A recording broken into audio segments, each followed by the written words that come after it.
If you've ever fumbled in the security line, trying to remove a watch or jewelry while people behind you sigh, this is for you.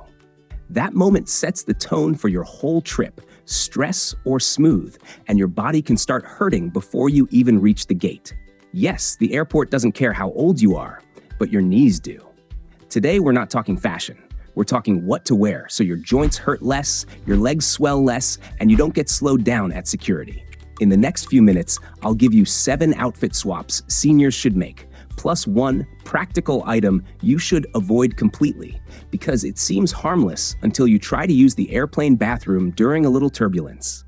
And when that happens, it's not just uncomfortable. It's the kind of moment you never want to repeat. And near the end, I'll add a quick 30-second bag setup that can save your shoulder and your back before you even get to the gate. Stretchy pants aren't a fashion choice on travel day. They're a comfort decision.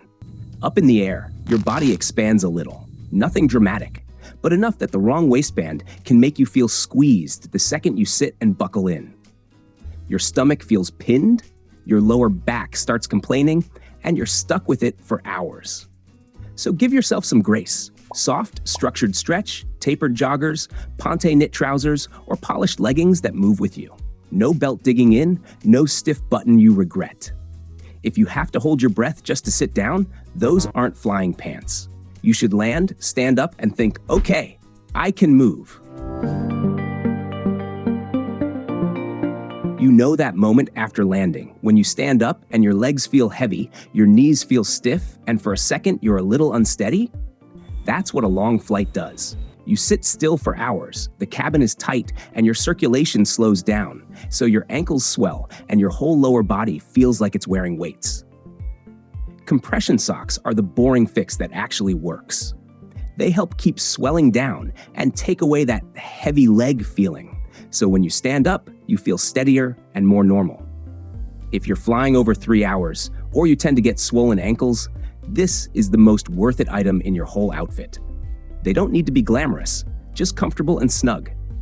And do yourself a favor, put them on before you leave the house.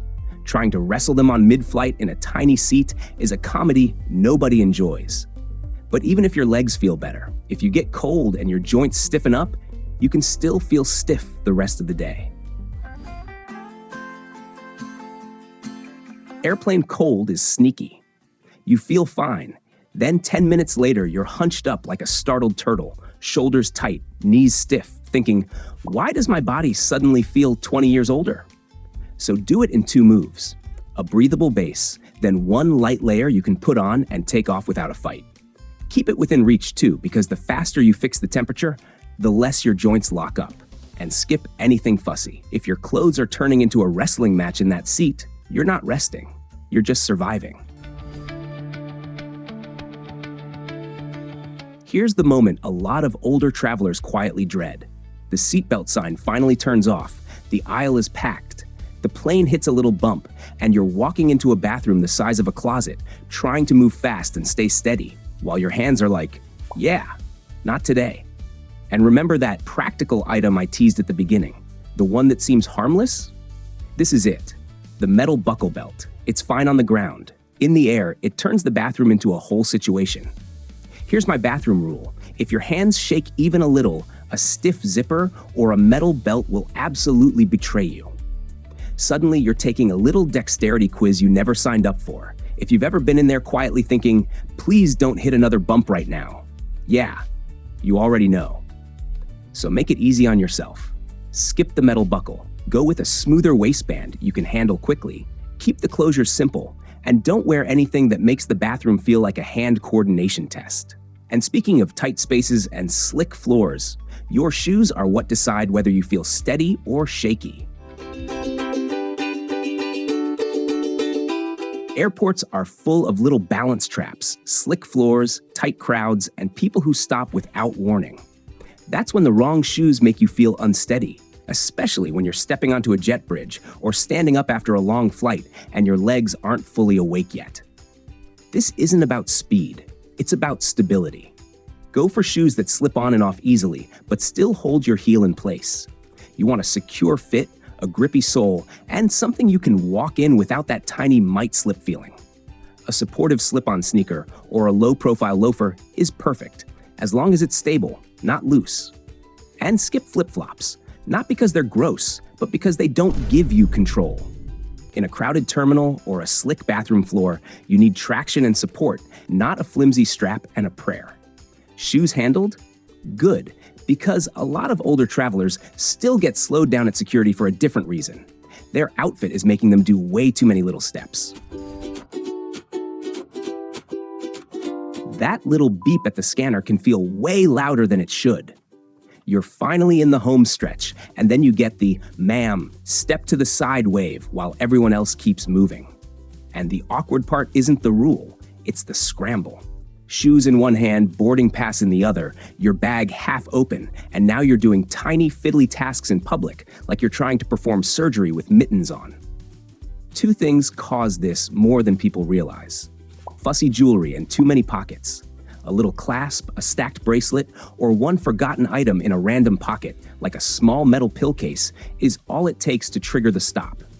And it can feel unfair even when you did nothing wrong. So keep your system simple on travel day. Go set it and forget it with jewelry, one easy piece, or pack it and put it on later. And for pockets, pick one consistent place for essentials every time, or use one small pouch you can drop in the bin as a single clean item. Less fumbling, less attention, more dignity. If you remember just one thing, don't wear anything that makes you do 3 steps at security. And speaking of unwanted attention, there's a type of shirt that can do that in the worst way.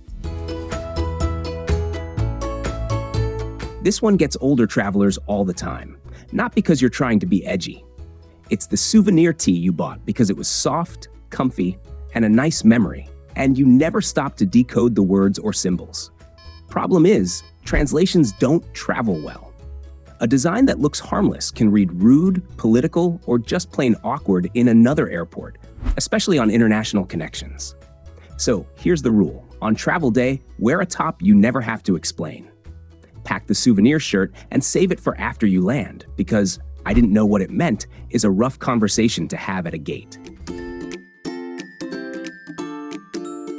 Some of the worst discomfort on a flight is invisible. One scratchy seam, cold feet, or a waistband that won't quit, and suddenly you can't relax. So I keep it to 2 friction killers. First, cabin slippers or thick socks for when you're seated.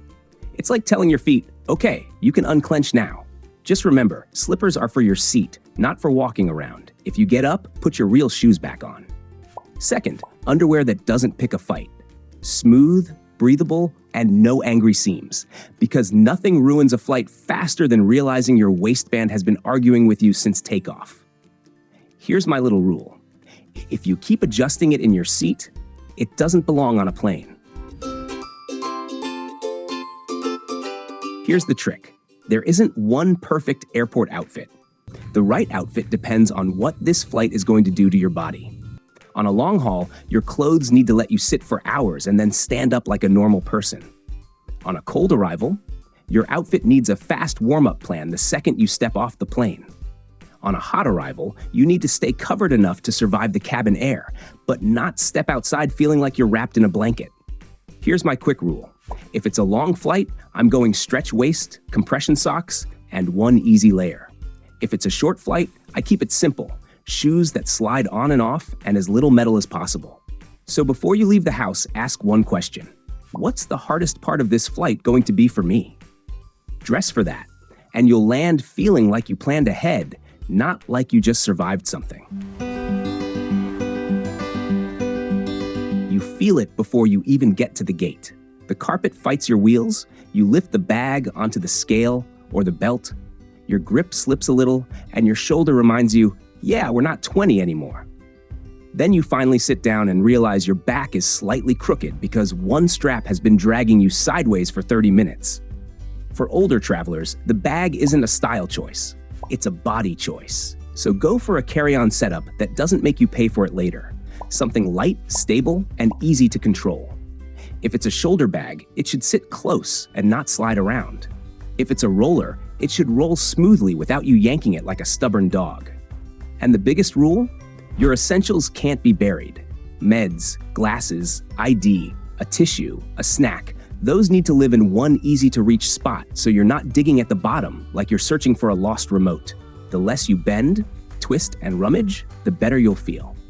Also, keep it low-key. Travel days are easier when your bag doesn't scream expensive and you're not worrying about it every time you stand up. All right, now, to arrive without feeling like you need to change clothes immediately, there's a small detail people overlook that causes outsized discomfort. This is the one thing that can make the person next to you miserable for hours. So please don't be the nice perfume villain. Quick aside, because it's easy to miss, in a sealed airplane cabin, scent has nowhere to go. If the person next to you gets migraines or has allergies, even a clean fragrance can turn into a long, rough flight for them. So keep it subtle. Skip strong fragrance. If you really want something, go with a barely there body mist. Or honestly, go scent-free for the flight and save it for after you land. So what do? You dress to make the trip easier. Anything that adds extra steps, security, or the bathroom doesn't belong in your travel outfit. Now tell me, what's the one thing you've regretted wearing on a flight the most? Pants that squeeze your stomach, slippery shoes, or an outfit that makes the bathroom a struggle? Drop it in the comments.